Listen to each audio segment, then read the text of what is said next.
Hello there, welcome to my channel, New Beginnings, my everyday life in rural Cyprus. And as you can see, I've gone back today to my usual Fun Day Monday or Monday Fun Day, and we will do lots of themes, lots of short snippets of different themes within this one live. But first, I need to catch you up on some little bits and pieces. Let me see. Oh, first of all, I told you we had someone here, a YouTuber came to Cyprus and filmed my land. She has now put a part 1 and a part 2 up. And I think they're called something like Homestead Tours or something. They're the ones you're looking for. I think I'm in the thumbnail of both of them, so you'll know they're the right ones. And the channel, I've just put in the comments here. If you can't get the comments up later on, if you watch this back later, then do ask me for them. I forgot to put the URLs of the videos in my description under this, because obviously this is all backwards for me. So do go and look at them. It'd be interesting for you as a viewer of my channel to see my land from someone else's perspective. She filmed so much stuff, and she even split it into 2, and still we'd filmed a lot more. But there are 2 more things, and there's something else going to be going on in the future to do with Sammy's visit here. So do watch out whether she tells you on her channel or whether you'll see it on this channel. If she mentions it or not, we shall see. But there's something else afoot coming up involving our 2 channels. So, and I'm not going over to Johannesburg. It's not that. I'm not going to Johannesburg. I don't have a passport. So do go and check out Small Urban Greens Homestead. As I say, I'm pretty sure I'm in both her thumbnails with Sammy, so it's Homestead Tour Part 1 and Homestead Tour Part 2. So go and have a look at those. And don't forget, when you go over there, do say you're from my channel, because I think she's quite interested to see how many of my people will go over and have a look there. So do let her know. And I'm always keen when people are new to my channel to know how they found me. So that's always good to do. Okay. What else? Today's news is we don't have a car at the moment. It's in for repairs. We don't know quite what it is or whatever else. But as you know, I live so rural. We can't get taxis even up here, and they won't come up the mountain. So we're a little bit stuck as it was. And I don't want to ask people, because obviously I don't want to be reliant on other people. So Mike decided he would hire a car. So we've got a little white car outside at the moment, some Nissan thing. And it's an automatic, which is, I know most of you Americans use automatics, but if you're not used to that, it's, he said it's not a problem. But as that, so I'll keep you updated on that. Those of you who missed my last live, I did explain that my other channel, Tranquility Through Life's Natural Beauty, some of you said you'd gone on live and I wasn't there. I was at the hospital. I knew I was going to be at the hospital. And so what I did it, I think it was Tuesday that we knew the appointment. So I actually went on, if it was Tuesday, I just went on and did the live then, so I didn't miss it. I do have on Tranquility Through Life's Natural Beauty, I used to do something called Inspirational Thursday Thoughts as a live, and there's some really interesting stuff there, different psychology things, different things such as where you come in your family, like firstborn, secondborn, things like that, that kind of thing, and how that makes your personality, how you look, how that makes not just how your personality is, but why you look like you do, and many things like that. So go over to Tranquility Through Life's Natural Beauty, go to the lives. The thumbnails for those are all the same. It's just called Inspirational Thursday Thoughts. I think it might be a sunset picture but it says Inspirational Thursday Thoughts. There's that. And I used to do Tuesday tours and chat, and it's all the places I've been. I don't know how many I got through showing you, but all footage of places I've been all around the world. So I used to do those. So if in future I can't do the Friday live, if it's a Tuesday or Thursday, I could jump in and do one of those instead. I will probably do that. So if you ever go to watch my live on the Fridays, is when I do the lives normally there, and I'm not there, look, the one previous to that, I might have just done the live before it on the Tuesday or the Thursday to counteract that. So do have a look there. What else have I got? The cat's operation, the kitten. Day 2, her stitches were gone. Day 2, the stitches were gone. Now, it's possible she pulled them out, but because Kit, the big boy cat, one of the 2 big boy cats, the grey and white one, because he cleans her a lot, I think he might have pulled them out. But as I told you about that operation, they now go in the side of the cat, like near the leg, for spaying. Those of you who don't know, it was for spaying. They go in there, and the vet said it's a new way they do it now. All vets are told to do it that way now. And they go in the side near the leg. And he said that's because the blood flow is much better there. They won't stretch, particularly cats. They won't stretch and pull on the skin on their stomachs. And also it heals quicker. So I was a little worried because the sides were all right. It's about that long, the scar. And I was a bit worried because the middle bit was still sort of that dried blood look. And I thought, oh, no stitches. I felt that bit needed, holding together that little bit more. But she's fine. Now you can barely even see the scar. So that was pretty good. We've got to say good morning. I see we have Steve and Tina join the house. Guys, do go over and check out their channel. Some really great content there. So hello to you.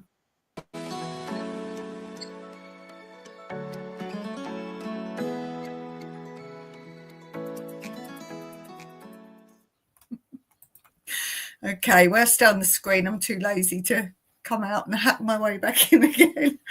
And the only other thing is the house sale. I won't go into the full details. I'll do a big summary when it's sorted out. But basically, it's not our fault that it's not going through. It's our lawyer. I say our lawyer. It's an intern, a young intern. And he needs to see our water bill for this premises to show we really live full-time in Cyprus. Hey, we're off-grid. And Mike has told him many a time in many different ways, we live off-grid. We don't have a water bill. So he said, that's all right then. Just go and take a picture of the water meter. Well, the person we were dealing with before the intern, she's now back from her holiday, and she wanted the same thing when we couldn't provide that. She wants other things we haven't got, or our passport, which is expired, and so on and so forth. But I'll fill you all in full once it's over, and tell you cost and things like that kind of thing. But yeah, that's a little update on that, just because I had a little list on my board and I wanted to clean my board off. If I think of something, I think, I must share that with you. Okay, let's get back to normal for today, what we normally do on a Monday fun day. And let's start with this.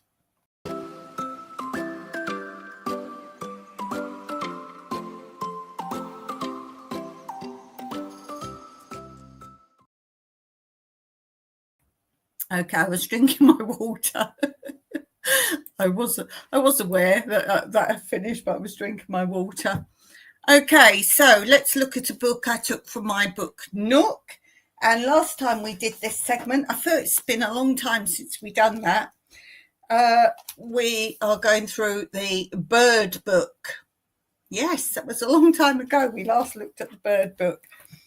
So let's see where we were up to. We're talking today about eggs and incubation.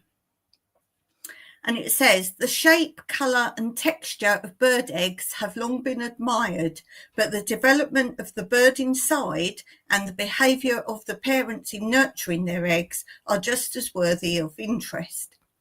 Egg production is such a strain on the female that it's not surprising there's often a gap between the building of the nest and the start of egg laying, whilst concentrates on feeding, or that females of so many species need their mates to supply them with extra food. The number of eggs. Formation of the egg inside the female's body starts several days before the laying. The fertilized egg consists mainly of yolk, moves down where it is coated in the egg white and where the shell is added. Production of the egg is a time of strain for the female and saps her of energy and body reserves. The shell, for instance, which takes about a day to make, requires so much calcium that the bird has to borrow it from her bones. The females of some species become less active before laying and roost at night in the nest, so they use less energy to keep warm. Most garden birds lay their eggs in the morning at 24-hour intervals, but pigeons, herons, owls and swifts lay at longer intervals. If the clutch is lost through predation or the nest being blown down, most birds lay a replacement clutch. Some birds, such as pigeons and gulls, lay a fixed number of eggs in each clutch, but for most garden birds, the clutch size depends on the amount of food the females can gather. The figures given in bird profiles states the average range of egg numbers. In bad weather, the swift lays 2 rather than 3 eggs. Eggs and house martins lay smaller runt eggs. The tawny owl and kestrel may not even attempt to lay if there's a shortage of mice and voles. The smaller clutches laid by some garden birds indicate the gardens are not such a good habitat as woods. There's a variation with geography and climate, so that birds in northern countries lay more eggs than those in the south. Scandinavian robins lay, on average, 1 more egg than Spanish robins. German tits are more likely to lay a second clutch than British ones. The number of broods also depends on food supply. The crop of caterpillars is short-lived because they pupate, so tits which feed on them usually manage only 1 single brood. Blackbirds, with their wide diet, can rear several broods. If frost or drought makes the ground too hard to dig for worms, blackbirds start nesting late or stop early, laying fewer clutches. Bullfinches and goldfinches continue into September in years when their favourite plants are seeding well. And the colour of eggs. White is the basic colour of bird eggs, but most species add pigments to them to aid camouflage. The shell is coated with pigment as it passes down the body. The background colour is added first, before the layers of the shell are built up, and the pattern is applied to the surface of the completed shell. If the egg is stationary as the pigment applied, it appears as spots and splodges, and if it's moving, it looks like streaks and lines. Some hole-nesting birds, such as woodpeckers, tawny owls and little owls, lay glossy white eggs, probably to make them show up in the dim recesses so the parents do not trample on them. In the relative security of the hole, there is no need for the eggs there to be camouflaged. Wood pigeons, which also have white eggs, have little need for camouflage because they start incubating once the first egg is laid. Birds that lay their eggs in open nests, such as kestrels, crows, thrushes and finches have speckled and coloured eggs that blend in with the surrounding wood and foliage. And it says clutch size. The nightingale usually lays one clutch, unlike the blackbird, which may lay up to 5 clutches in one season. A bullfinch's neat cup nest shows its average clutch of 5 eggs. Coltit egg. The normal clutch of 7 to 12 eggs may weigh as much as the coltit itself. Chaffinch nest. A clutch of 4 eggs is kept warm by insulating quality of the hair, wool and feather lining. The chaffinch stops nesting by midsummer when the rich crops of insects, which provides food for its growing young, is over. And here's some pictures just of the different patterns you can even get on some of the eggs. So that was rather interesting, methinks. I didn't know all of that. That was quite interesting for sure. Let me know. So I just assumed a type of bird laid a certain number of eggs. Obviously, it could be slightly more or less, like dogs, for example. So, okay, let's move on to our next topic of today.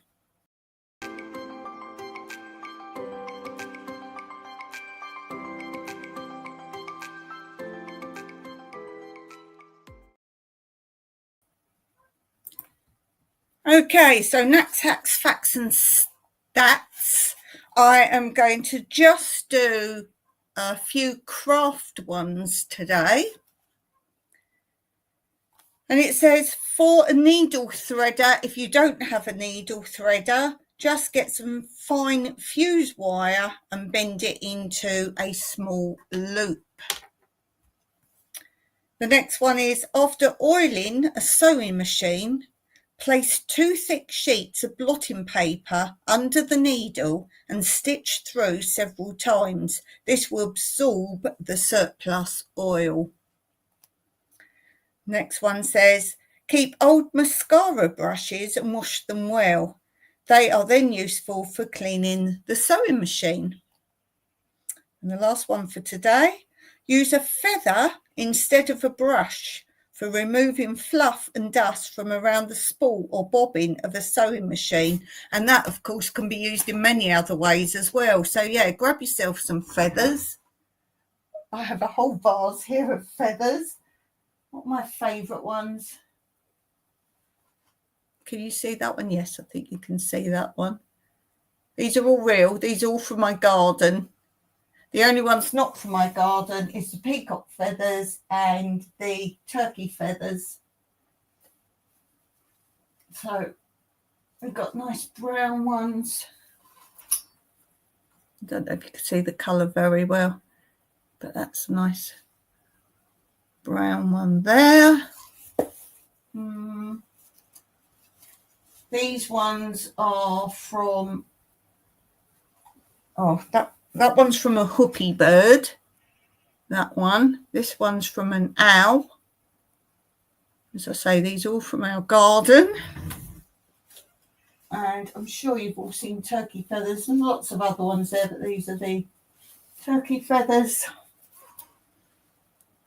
So that's turkey feathers. They're from down the stable. Those ones are from down the stable. And there's lots more different ones in here.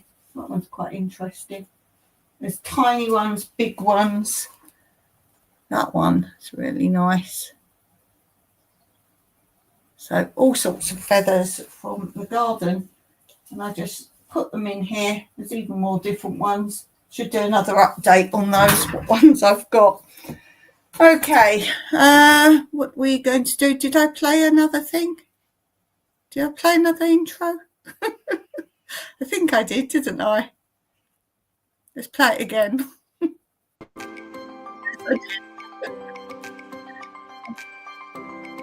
don't watch them. I just hear the tunes. Because I'm normally sorting something else out. Okay, so what were we playing?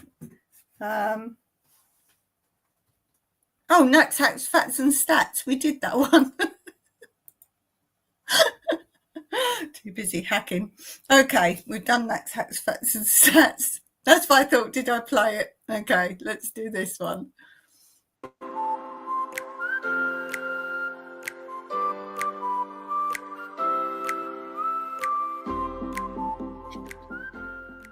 Yes, laugh at me. Laugh at me. Okay, so we haven't done jokes for a while on this channel. And this one goes: as a young man, a friend's father, who was a district officer in the Indian Civil Service, started to get complaints from local farmers about Mirandrian bears who were damaging their crops. Although reluctant to do so, he agreed to shoot a bear in the hope of discouraging the others.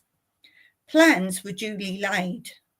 Apparently, there was a ridge much used by the bears on their way to their breakfast, and the idea was to get a vantage point opposite before dawn to wait for a suitable opportunity to pot a bear as it ambled along the skyline. What our hero had underestimated was the cold in the early hours of the Indian morning up in the hills, and in the event, an hour's wait before anything happened reduced him to a shivering jelly.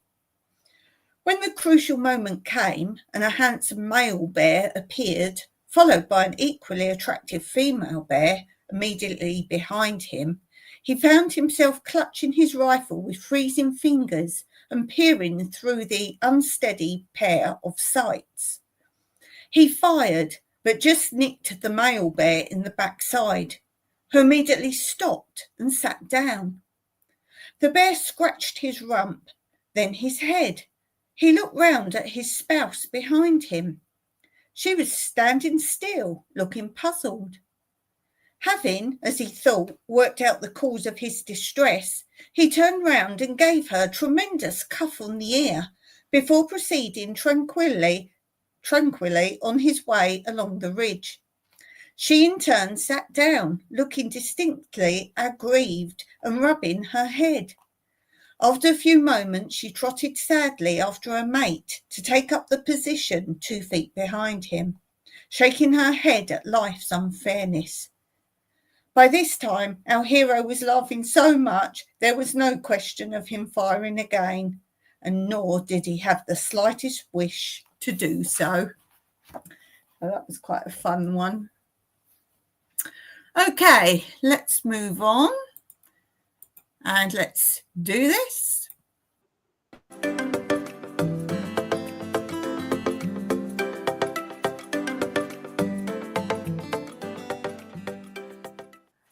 Okay, so this is where we take a little look at what's been going on my channels. So we start first of all with tranquility through life's natural beauty, and we'll see what's been happening over there. Okay, so on Friday you had feeding animals at our local stables, horses, chickens, goats, cats, turkey, duck, and more dogs.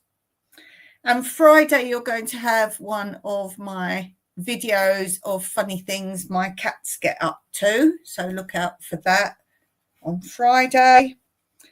And then prior to that, we had horse trekking in my abandoned village.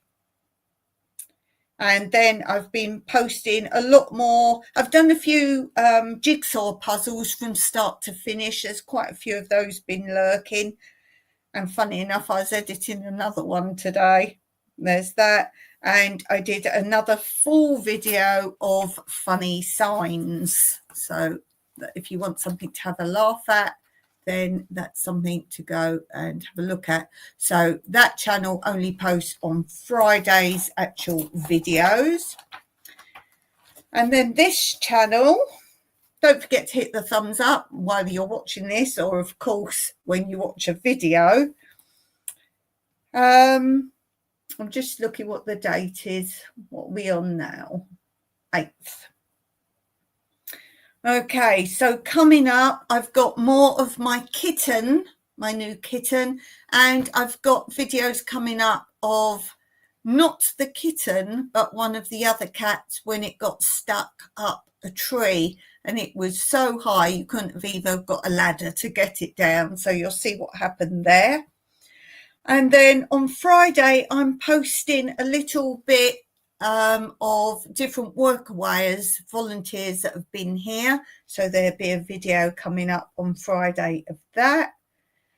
And previously I did some videos. One was more garden words and meanings, and with that you see the footage of some more of my garden or things I'm growing. I always put background footage to those, but I do little words, different garden words, and tell you the meanings, and then some examples and some tips with that. So if you want some tips, it's garden words and meanings. And that was episode 10, so I've done quite a lot of those.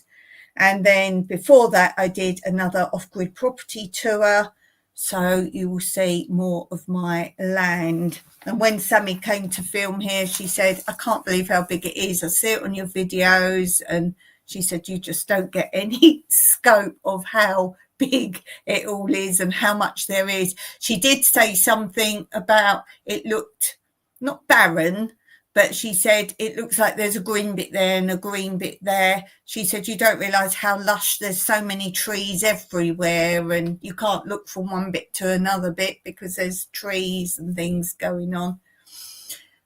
We have 2 doves, bees and gardens. Sorry, been here since the beginning, but working on my normal Monday morning report for work. What's work? Hello to you, John and Sarah.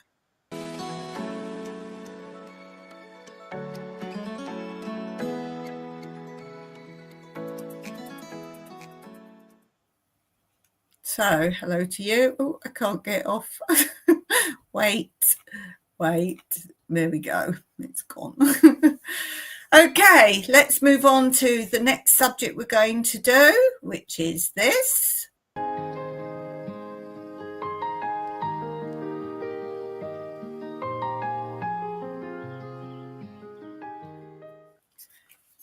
Now, I was talking the other day about fennel. I think the last live I was talking about fennel was one of the things I talked about, and I just can't grow it.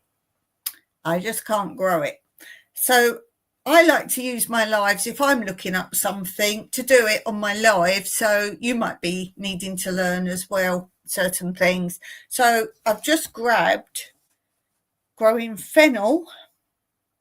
It might just be the climate here, I don't know. So I'm going to read it, and if you've got any tips on growing fennel, particularly starting from seed, that's what I need. I'm doing either something wrong or I don't know. So I'm going to read it, and feel free to listen in. Fennel, grown for its blanched basil stems. Florence fennel is versatile vegetable with a delicate aniseed flavour. I've got fennel tea. It's not tea, it's an infusion, but I've got that. That's very nice. I do love the smell of it. And they say it's a Mediterranean plant. So, but saying that, we are one of the hottest Mediterranean countries. There is a huge difference in temperature. Some countries in the Mediterranean are saying, oh, they got like sweatshirts on in the morning and the evening. No, I'm wearing swimwear all day, basically, and I have to remember to put a top on before I do my lives. You normally see I've got it on underneath. And they've got rain and wind, and they're doing lots of work. It's too hot, so yes. It said it's the ideal thing to grow alongside a sunny wall. Well, I've got it growing on a sunny wall this time. In a sheltered spot, it is. Or in a corner of the greenhouse, don't have.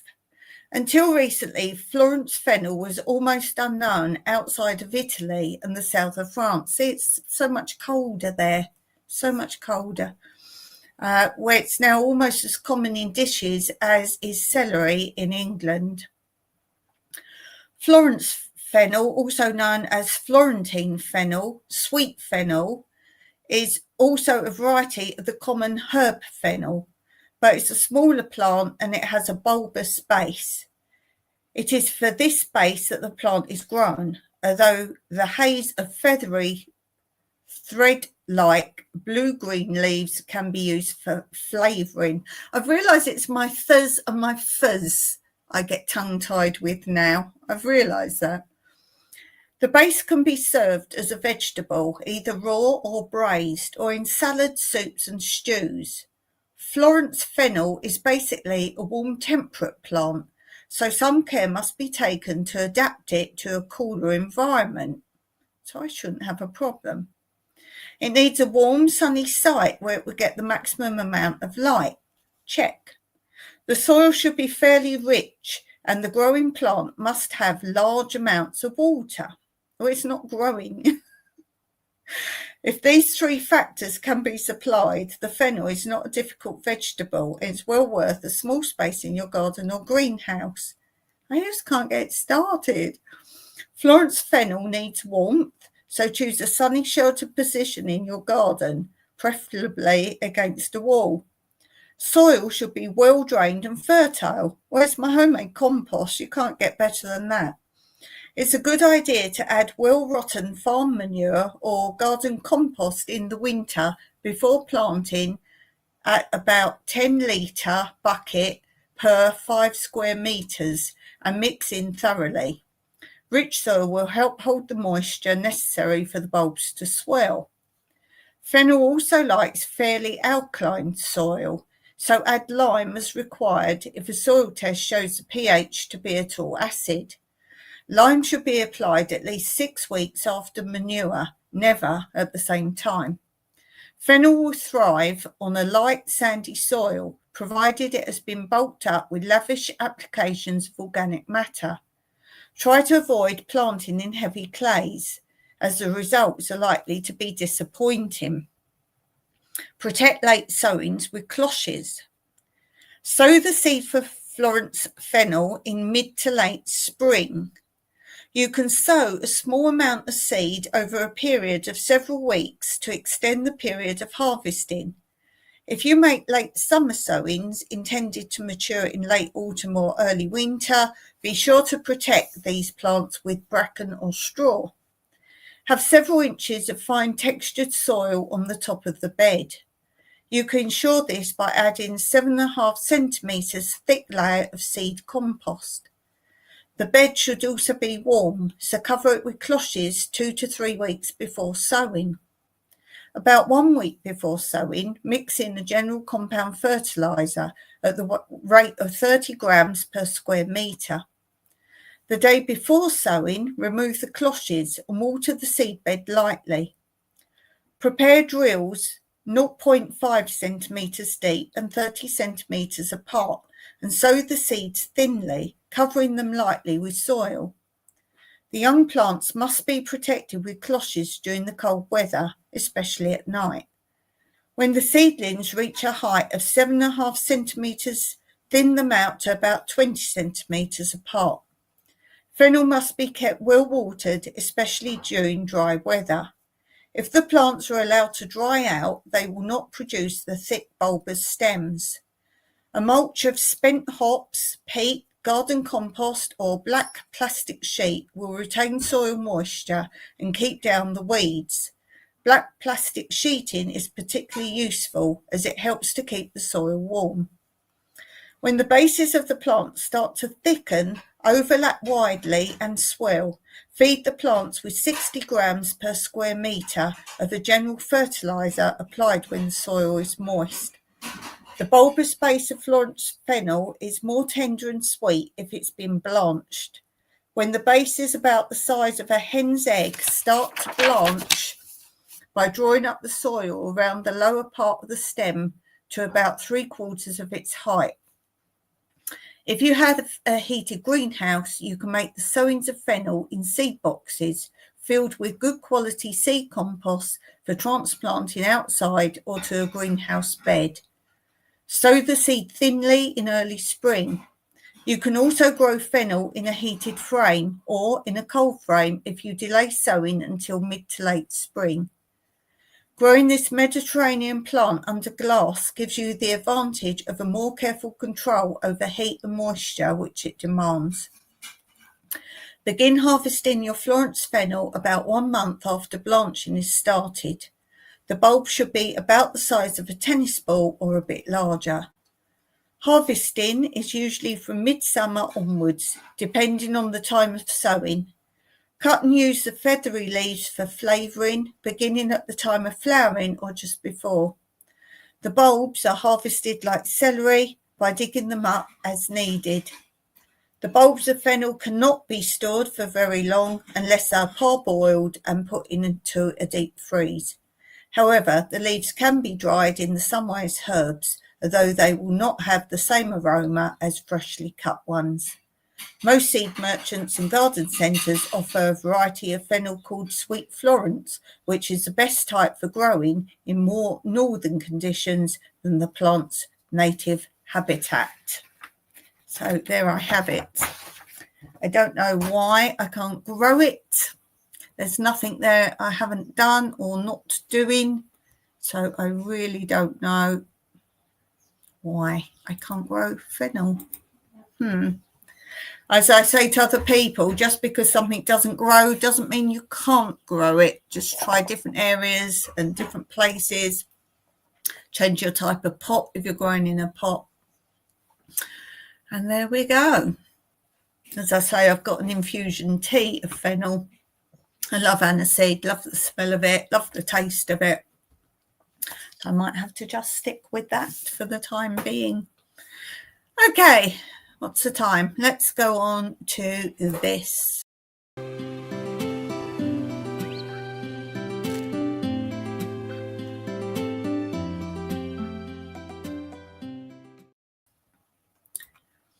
Okay, so I thought I'd do a little art and craft thing, and I thought I would, I'm trying to do a mini sort out, and I'm going to see what I need and what I don't need. I have this big folder, and this is what I call odds of arts and crafts stuff. It's anything that doesn't really belong anywhere else. So let's see. I don't know what I've got in here. I think there's some patterns or things in here. Let's see. Okay, first of all, I have these. Now I know exactly what these are. These are massive sheets. And this is when I did stained glass windows. Yes, still used to do stained glass windows. And these are different patterns that you can use. I did a peacock. This was in my house in England, and I had a stairway that curved round and went up, and there was a window there, and I did a peacock there. So this has got lots of patterns you can use, all different directions, and it's double-sided. There's all different ones. There's Christmas ones. You can also make, I did that for the Christmas, the Santa face. You can make on like plastic and stick it on your window. You know how you sometimes get snowdrops and that, but Christmas you sort of peel them off and stick them on, and you can reuse them. But there's more of these patterns. Oh, that's a nice one. There's like a round one there. Rectangles. You can make photo frames or frames around mirrors. There's different ones. Doors, front doors. There's loads on here. Oh, there's the alphabet, so I don't think you'd really want to write anything. There's more inside. They're all different directions. There's a whole picture there. Of course, you can use them for other things as well. So, yeah, there's lots there. That's another one. See, this folder's miscellaneous. Miscellaneous art. Now, there's another one. This is a big one. It goes that way up. So there's that one. Which way up does this one go? That way. There's one there. What's this? Don't know if you can see them. There's one there. Another one there. I can't see what that one is that you're looking at.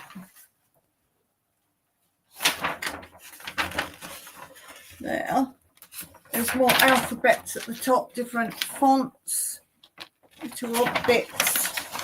So there's another one. Well,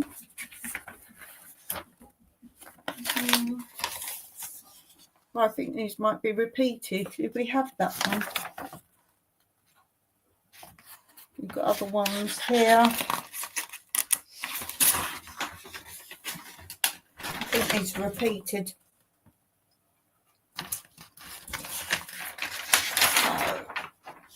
I don't know. Did we have this one? Did we have that one? There's loads on these. Yes, I think they might be repeated because there's quite a few more there. And then there's a booklet of how to do stained glass. It shows you how to do different ones. Well, look, dinosaur one. Oh, look, you can make a clock. You can make anything. Anything. Oh, these are bits of, you know, I said you can make things that stick in the window. It's a plastic for that. I've also got stencils. And these, I had double doors going from my lounge to my dining room, and they were, when we bought the place, they had glass in the hole of the door with just like a wood edge. And I can't remember what I did, but I broke one of the glasses. It was special glass. It was frosted, but it was a special type. And so I got someone to just put white, is it hardboard, the sort of slightly flimsy wood, I think it's hardboard, white into them both. I didn't want glass in there particularly.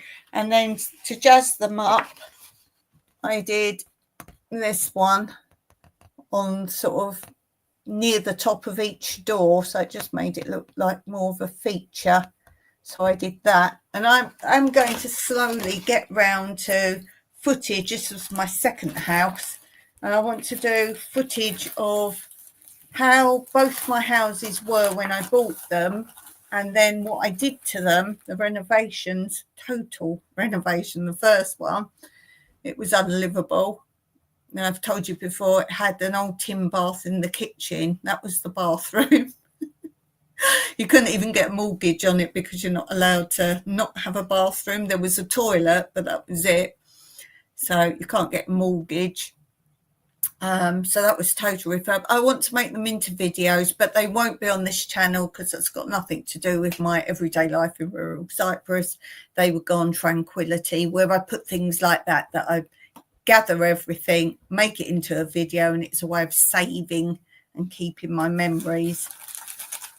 And that's why I do my childhood memories on the other channel. That's why I do those there, because it's things I want to remember, but they're not for this channel. So I will get round. And then when you see these doors, you'll remember, you're like, oh yeah, I still did those because she broke the glass. Steve said, I did a stained glass course a long time ago. I enjoyed it. Yeah, I did enjoy it. It's quite easy. It's easier than I thought it was going to be. And I've actually got mosaic stuff. I made this. This is when I first learned properly how to do mosaic there. And you can buy like these squares, but I also do proper mosaic where you break things up and make pictures. And I've got a little kit that someone gave me. It was like rubbish, throwing it away type of thing. And one day I'll get round to making something in that. Now I've got a bit of paper. What's this? Oh, this is a thing called Zentangles. FENNEL Zentangles. Right. How to do a zentar. Right, so it's a zentar is the actual thing. I don't know if you can see. Right, so you draw a square, or you have a piece of paper, or you can draw a square on a piece of paper, and you do any form of squiggle like that. So they're examples of squiggle, right? And then in any one section, you fill it up with, let's say, little mini triangles or little circles, little star shapes. And then you do in the other bit other shapes. It sounds a bit weird. And then you get a depth to it and you shade that in, and the spaces between then become your triangles. It's like a doodle thing, but it's very artistic when you've done it. Maybe I should do you a demo of that so you can see what I'm talking about. But they can look very artistic. You get a Sharpie and you fill in then all the gaps. So you've got, say, a squiggle, or you can make any shape. The more elaborate, the better. And then each section you fill in with something. And as I say, then you shade in all the gaps. So let's say you're doing little triangles in one bit of the squiggle. Then you get a Sharpie. Black is best. You fill in all the little gaps around those triangles, and then you do things in all the other ones. It actually looks quite arty. You have a bit of tracing paper. Oh, this is when I did my peacock. Yes, so you'll see that in one of the videos if I get round to doing them. Yes, that's where I did my peacock. I kind of traced the picture I wanted, did it on the window, and then did the stained glass from that. What else do we have? John says Sarah loves to do stained glass when she has time. She hasn't time in years. This is the thing. When you retire, you think, I'm going to do this and this, and learn a language, learn to play the piano, go everywhere, do everything, do new hobbies and painting. And where's the time go? Where's the time go? I'm sure if I gave up YouTube and if I gave up the garden, perhaps I'd have more time, or would I just get more lazy? I don't know. The less I do, as in I don't go to work, the less time I seem to have.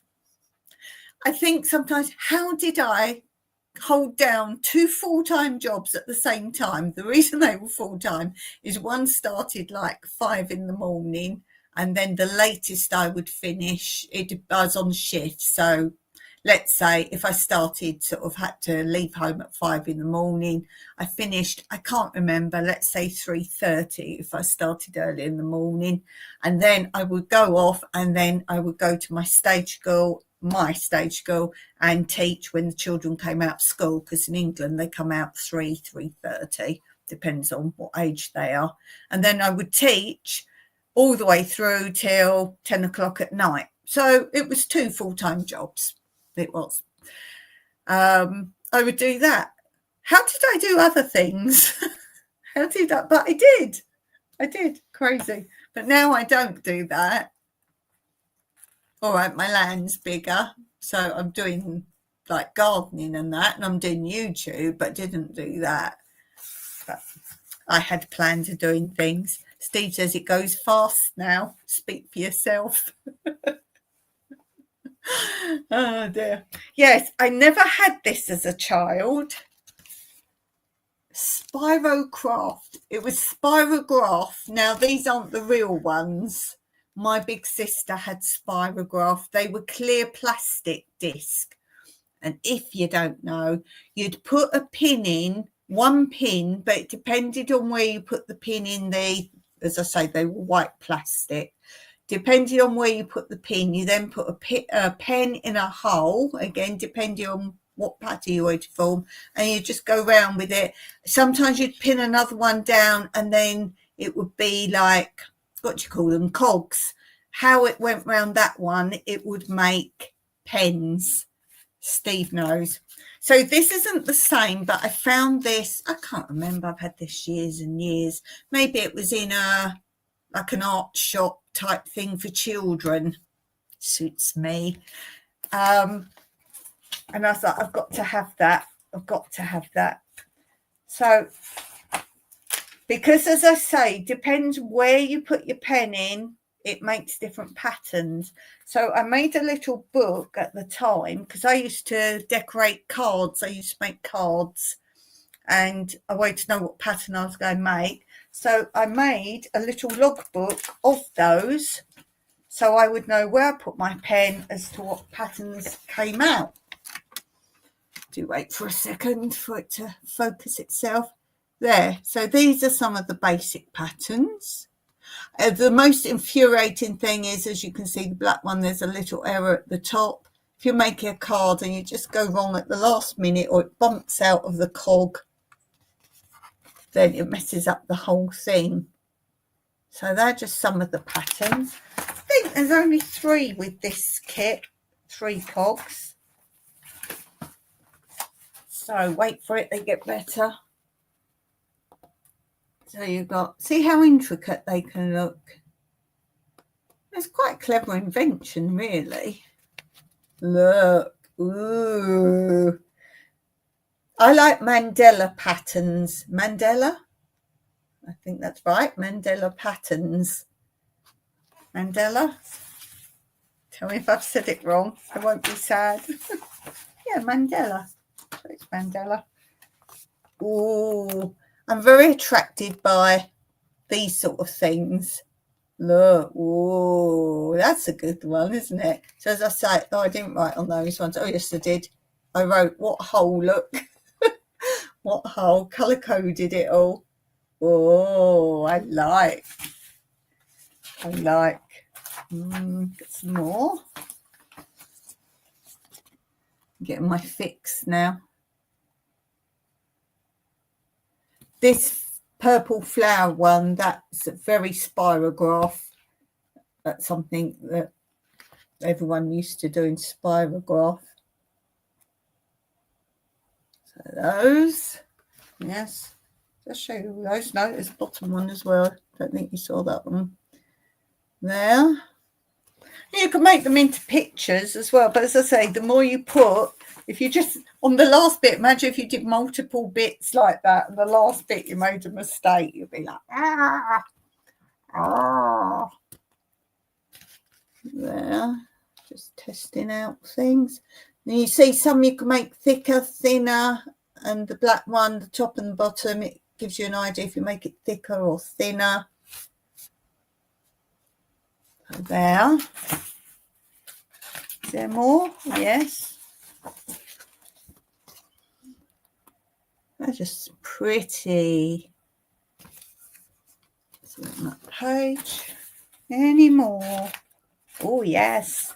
Oh, got little bits of card in this one. I hope they're amusing you as much as they're amusing me. Any more in this one? No, that was all there. There's some more here. Now, I don't know if that's crayon or what on earth I've used there. That orange one, but that doesn't work. You'll see it in a minute. So more patterns. As I say, I think this kit was only about 3 little plastic things. So you imagine a spirograph set. My sister's box was like this long, about this wide. She had so many discs.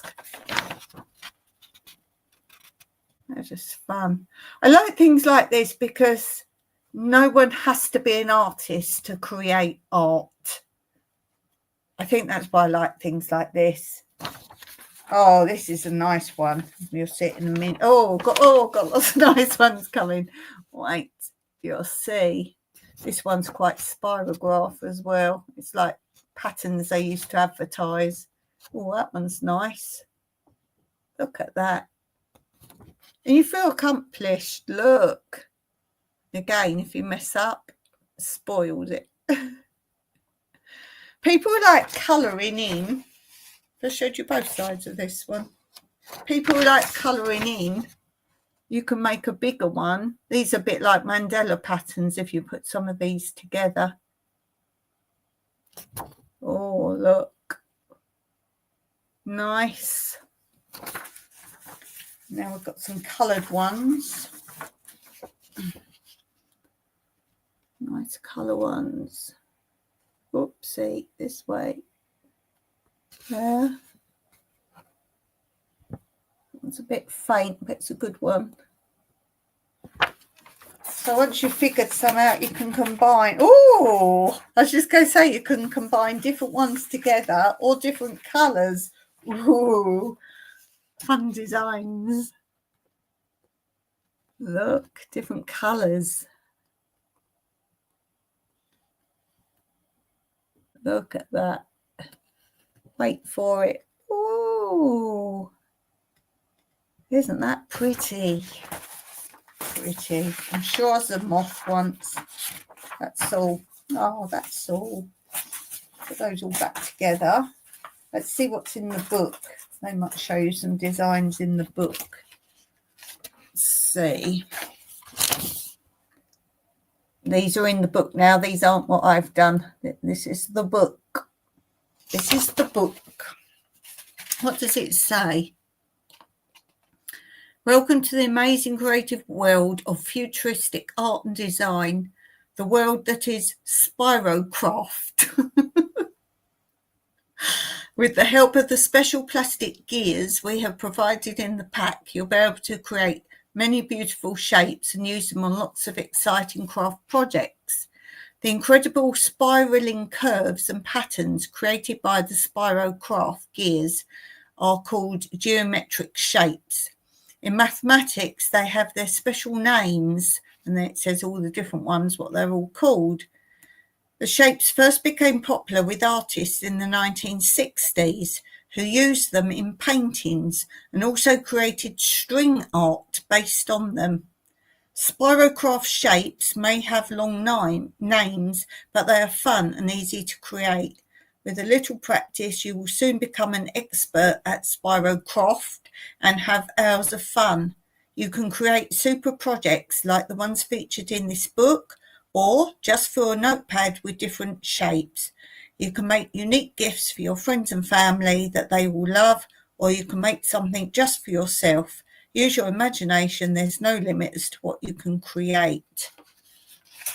So there's got to be some examples then. This shows you can do it on boxes and cards, la la la. Alternative technique, how to make cards, autograph books. I want to see patterns, stationery, personalised stationery.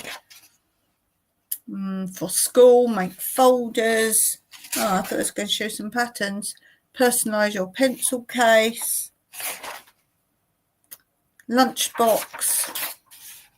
Drawer liners. Decorated photo box. Unique CD covers.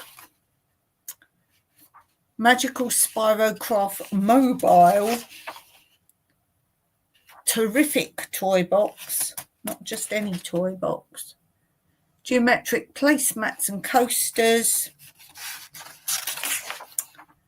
Decorative doilies. Super Space Age mural. Super Space Age mural. Trendy t-shirt. Barbecue apron for dad. Only for dad.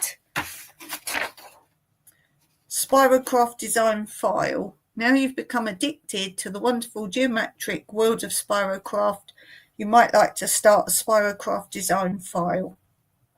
For reference, you can number your gears, then you'll be able to create the same patterns whenever you want to. Use this page to record one or two of your favourites underneath and write the gears you used to create them. And they just give you one example. One. They put what? Gear number 2, small triangular hole. After you've filled the page, you might like to keep a notebook in the back filled with other designs. So that was Spirograph, was the real thing. That was the real thing. I have tons more stuff in this folder. I think we'll leave the rest for another time.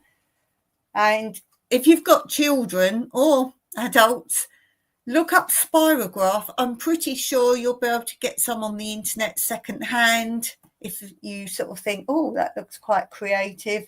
As I say, you don't need to be artistic in any shape or form.